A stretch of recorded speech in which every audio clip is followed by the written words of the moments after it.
গাজীপুর নগরীর বগুড়া বাইপাস মোড় এলাকায় প্যানারোমা গার্মেন্টসের এক অসুস্থ শ্রমিককে ছুটি না দেওয়ায় তার মৃত্যুর অভিযোগ তুলে সহকর্মী পোশাক শ্রমিকরা বিক্ষোভ করেছেন বলে পুলিশ জানিয়েছে। শ্রমিকদের বিক্ষোভের কারণে সোমবার সকাল 8:30 থেকে ঢাকা ময়মনসিংহ মহাসড়কে যানবাহন চলাচল বন্ধ হয়ে অন্তত ৩ কিলোমিটার এলাকায় গাড়ির দীর্ঘ লাইন সৃষ্টি হয়েছে।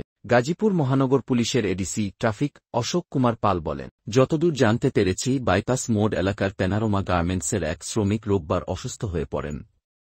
তিনি অসুস্থ হওয়া সত্ত্বেও গার্মেন্টস কর্তৃপক্ষ তাকে চিকিৎসা সেবা নিতে ছুটি দিতে অসম্মতি জানায়।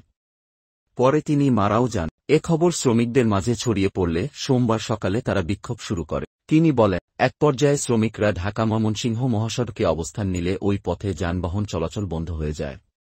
এতে ঢাকা ময়মনসিংহের ভোগড়া বাইপাস মোড় থেকে দক্ষিণে বোর্ড বাজার পর্যন্ত এবং উত্তরে চান্দনা চৌরাস্তা পর্যন্ত যানজট ছাড়িয়ে গেছে। পরিস্থিতি নিয়ন্ত্রণে আইনশৃঙ্খলা বাহিনী কাজ করছে জানিয়ে ট্রাফিক পুলিশের কর্মকর্তা অশোক কুমার